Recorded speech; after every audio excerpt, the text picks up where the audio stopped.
Hello, everybody. So I thought I'd just come on before I went. Well, I'm not go upstairs. I got mopping to do and all kind of stuff. Ooh, so when I go live straight from YouTube, the camera is different than StreamYard. Okay, so I just want to tell y'all really quick some stuff that I'm working on to come to you with. Okay, this week, possibly if not tomorrow, then Monday, hopefully, because it's a holiday.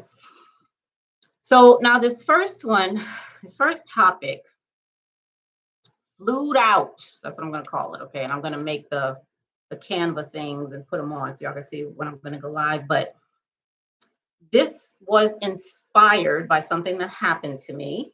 I think it was Friday. It was Friday.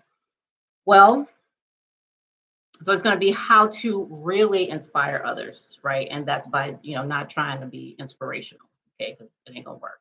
But let me tell you what happened. Okay, so I someone reached out to me on LinkedIn who I'd worked with. Oh my God, it has to be like 2.5 years ago, 2 years ago, something like that. And he said, "Hey, I forget the title, but the person above him, or a few levels above him." He said, "Well, this person wants your phone number." So I went to the website and I'm trying to find who this person is. I'm like, oh my goodness. I was like, okay, because he's, a pretty high level guy. So I said, okay. So I gave him my number and I said, if he's gonna call today, make sure he calls after this time. And the whole time I'm wondering, like, okay, I know this guy, but apparently I'm wondering how this other person, who's higher, in an organization found out, about me, so that now he's asking for my number, you know. So that happened. So, Friday was busy. I mean, I'm like, don't federal people know that the Friday before a holiday, y'all are supposed to be, like what happened to 59 minutes? Why am I still working at 6 o'clock on a Friday before a holiday weekend? You know what I mean? Anyway, so I didn't get the call from him. However, I did get the call from another person who I worked with, who works for that organization. We did some, it's a diversity and inclusion type, stuff. So he called and said, I want to know if you would be interested in us flying you out to this place, and we'll do this and we'll pay for that, and this is what you're going to be paid and all of this. I'm like, oh, child. I was like, absolutely. He was just very gracious and wonderful and all that stuff. But it's very, how Maya Angelou says, people don't remember what you say, they remember the way you make them feel. That's what she said. And that's really, really true. And like, think about it. Who right now is, has a issue or a problem and is thinking, you know what? I know who I can call for this. And they're thinking about you. Like, who is doing that? Who have you had such an impression on and have been inspired so much that they're like, you know what? This is we can't move one more step until fill in, your name is here. And so there are certain things. Now, number one, I ain't gonna do it now because this is gonna be a whole thing. But let me just tell you, the number one thing that it takes for that is to be genuine. And being genuine is some of the hardest crap to do. It's hard. It's not easy. And there are reasons why it's not easy. Okay. But we're going to get into that when I post flued out. Okay. As one of the upcoming topics. Now, the other one is also inspired about some stuff that's been going down. And I posted it, if you're on here and you're on my Patreon, I posted some stuff about that today. Okay. So I'm calling it Reclaiming My Time. So y'all know when Auntie Maxine Waters was saying that some dude was like, she asked him a question And he was, just not, first of all, not answering, and then just wasting her time going round and round, and she's still not getting an answer. So she's like, you know what? You're not going to waste my time. I'm reclaiming my time. So that's what this is titled, and it's about how to survive and thrive in a toxic workplace. Toxic. You hear me? I am right now. Now it's not me. I'm looking from the sides, okay? And I'm observing what is going on. And it's not pretty, okay? I don't know how many of you have ever had a toxic leader, be it a supervisor, a manager, an executive, or not even in the workplace, like at home, one of your aunties, one of your uncles, the person you're with right now, one of your so-called friend, whoever. Maybe you're the toxic person and just don't know it. Okay, so that to be in a situation like that is so soul draining, you know, with a person who who helps to create an environment like that. They just take all the air out of the room, you know. And I told y'all, now it wasn't because of a toxic situation, but when I was getting ready to resign from the federal government, it was like, you don't want to go to work, like you don't even want to be there, okay, because you know that this person is just gonna be who they are. Okay.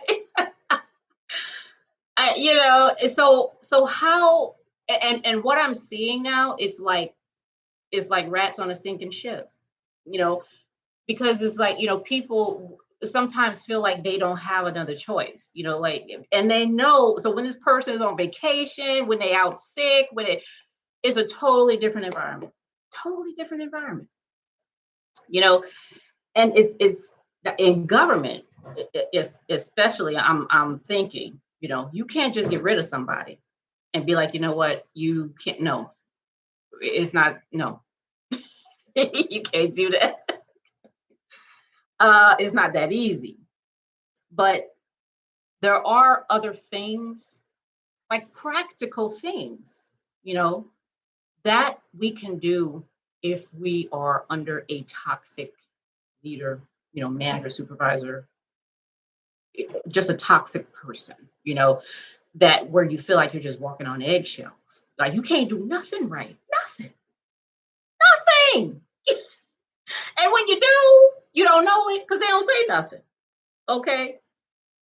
But they will point out every flaw, I mean, that they could find.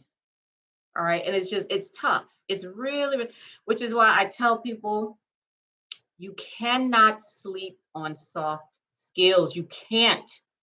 You can't.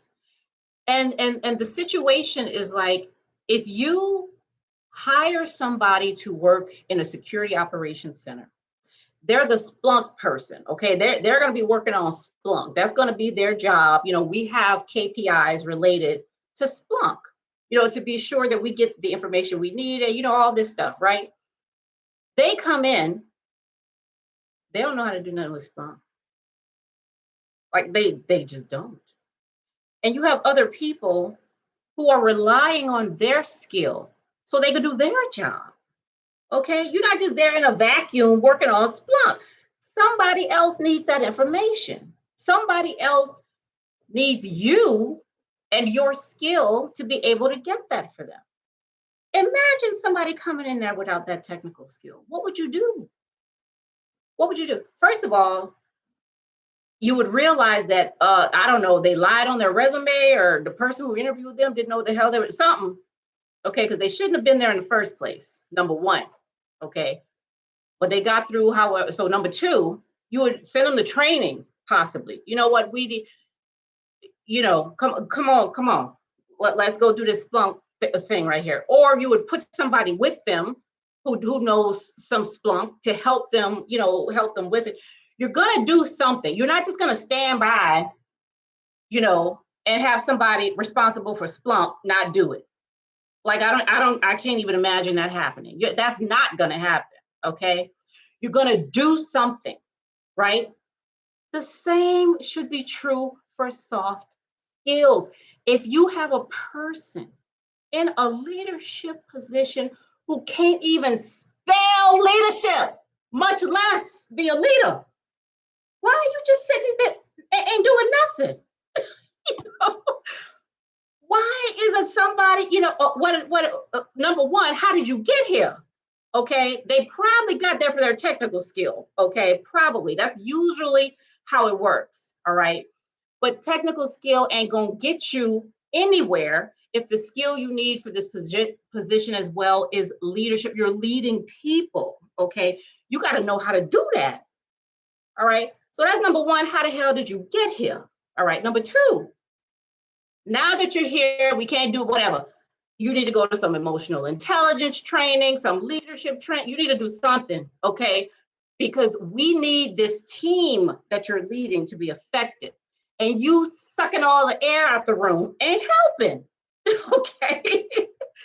Something needs to happen. You cannot sleep on soft skills and just keep hiring technical people, okay? Because this person is just, not doing what they need to do. Listen. But we're going to talk about that, how to survive and thrive in a toxic workplace. You don't have to leave, okay? Now, you can. You absolutely can. And if it's stressing you out so much that you getting hives and your blood pressure is high, you're hollering at your kids, you're kicking your dogs and all that. No, you need to go. All right. Now, when you've reached that threshold and you just can't be there no more.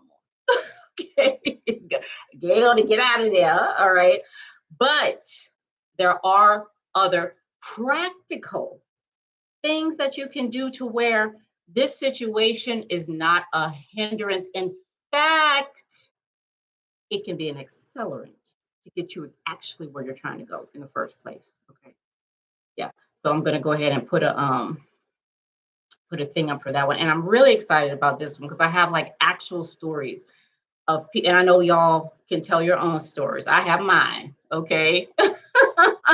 I feel like you're just walking on eggshells, okay? Now it's not, that extensive because I was very, very lucky. My years in government, I only had one manager, who was questionable, but I was an intern at the time and I wasn't there very long, so it was okay. And my next manager for the rest of my years there was, the most amazing person, so and then the person I have right now is excellent, right? So, but I know that there are stories out there. I've heard them.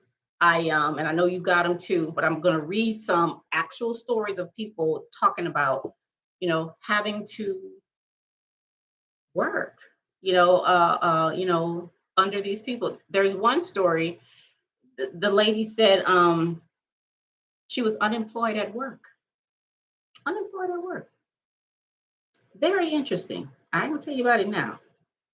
Very interesting. Okay. And I totally got everything she was saying. All right. All right, y'all. I need to go mop my floor. And so I'm gonna do this and I'm gonna see y'all, if not tomorrow, then Monday. Okay. So because we got to go through this. All right. It's I think it's an interesting and exciting topic, and it's something that everybody can identify with. Okay, because we all have dealt with toxic people, or we are a toxic person. Okay, and if that's you, you need to sit your hind pot right here until I come back on. Okay. Okay. I'll see y'all next.